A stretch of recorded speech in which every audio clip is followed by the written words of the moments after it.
A. H. Archibald Hapwood, Brubaker, lived in a house of bones. Jawbones, hip bones, femurs. There were bones in every room, every closet, and on the back porch. Some people have stone cats on their roofs. On his roof, Archie Brubaker had a skeleton of Monroe, his deceased Siamese.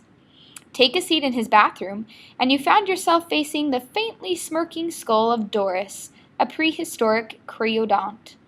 Open the kitchen cabinet where the peanut butter was kept, and you were face to fossil face with an extinct fox. Archie was not morbid. He was a paleontologist. The bones were from digs he had done throughout the American West. Many were rightly his, found in his spare time. Others he collected for museums, but slipped into his own pocket or knapsack instead. Better to sit in my refrigerator than disappear in a drawer in some museum basement, he would say. When he wasn't digging up old bones, Archie Brubaker was teaching at universities in the East. He retired at the age of 65. When he was 65, his wife, Ada May, died. At 67, he moved himself and his bones west to join the other fossils. He chose his home for 2 reasons. 1, its proximity to the high school. He wanted to be near kids. He had none of his own. And 2, Señor Saguaro. Señor Saguaro was a cactus, a 30-foot tall giant that towered over the tool shed in the backyard. It had 2 arms high on the trunk. One stuck straight out. The other made a right turn upward, as if waving adios. The waving arm was green from the elbow up. All else was brown, dead. Much of the thick, leathery skin along the trunk had come loose and crumpled in a heap about the massive foot. Señor Saguaro had lost his pants. Only his ribs, thumb-thick vertical timbers held him up. Elf owls nested in his chest. The old professor often talked to Señor Saguaro, and to us. He was not certified to teach in Arizona, but that did not stop him. Every Saturday morning his house became a school. 4th graders, 12th graders, all were welcome. No tests, no grades, no attendance record. Just the best school most of us had ever gone to. He covered everything from toothpaste to tapeworms, and somehow made it all fit together. He called us the Loyal Order of the Stone Bone. He gave us homemade necklaces. The pendant was a small fossil bone strung on raw hide. Years before, he had told his first class, "Call me Archie." He never had to say it again. After dinner that day, Kevin and I walked over to Archie's. Though the official class convened on Saturday morning, kids were welcome any time. "My school," he said, "is everywhere and always in session." We found him, as usual, on the back porch, rocking and reading. The porch, bathed in the red-gold light of sunset, faced the Maricopas. Archie's white hair seemed to give off a light of its own. The moment he saw us, he put down his book. "Students, welcome!" "Archie," we said, then turned to greet the great cactus as visitors were expected to do. "Señor Saguaro," we saluted. We sat on rockers. The porch was full of them. "So, men," he said, "business or pleasure?" "Bafflement," I said. "There's a new girl in school." He laughed. "Stargirl." Kevin's eyes popped. "You know her?" "Know her?" he said. He picked up his pipe and loaded it with cherry-sweet tobacco. He always did this when settling in for a long lecture or conversation. "Good question." He lit the pipe. "Let's say she's been on the porch here quite a few times."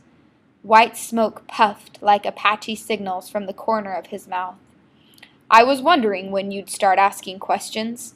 He chuckled to himself. "Bafflement. Good word. She is different, isn't she?" Kevin and I burst into laughter and nods. At that moment I realized how much I had been craving Archie's confirmation. Kevin exclaimed, "Like another species!" Archie cocked his head, as if he had just caught the sound of a rare bird. The pipe stem anchored a wry grin. A sweet scent filled the air about our rocking chairs. He stared at Kevin. On the contrary, she is one of us, most decidedly. She is us more than we are us. She is, I think, who we really are, or were. Archie talked that way sometimes, in riddles. We didn't always know what he was saying, but our ears didn't much care. We just wanted to hear more.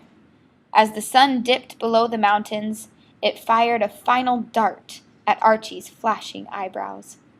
She's homeschooled, you know. Her mother brought her to me.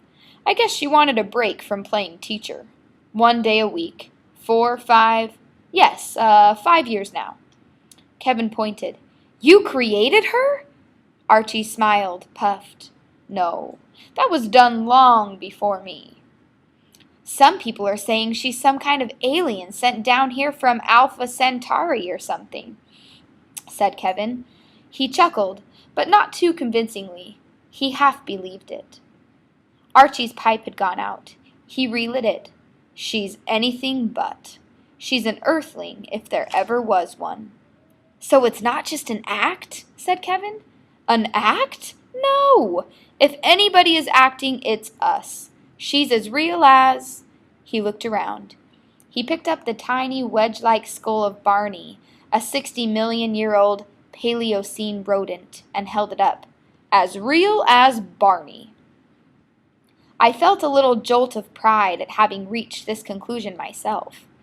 But the name, Kevin said, leaning forward. Is it real? The name? Archie shrugged. Every name is real. That's the nature of names. When she first showed up, she called herself Pocket Mouse. Then Mud Pie. Then... what? Holy Goly, I believe. Now... Stargirl.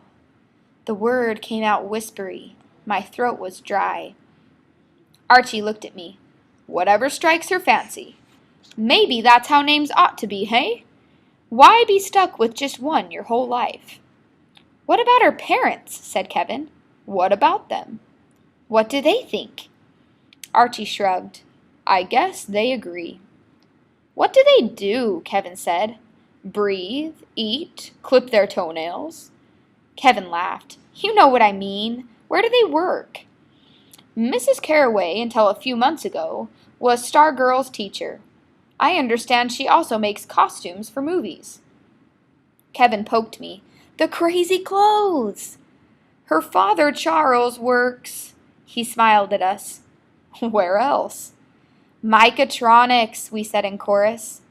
I said it with wonder, for I had imagined something more exotic. Kevin said, So where is she from? A natural question in a city as young as Micah. Nearly everybody had been born somewhere else. Archie's eyebrows went up. Good question. He took a long pull on the pipe. Some would say Minnesota, but in her case, he let out the smoke, his face disappearing in a gray cloud. A sweet haze veiled the sunset, cherries roasting in the Maricopas. He whispered, Rara avis. Archie, said Kevin, you're not making a lot of sense. Archie laughed. Do I ever? Kevin jumped up.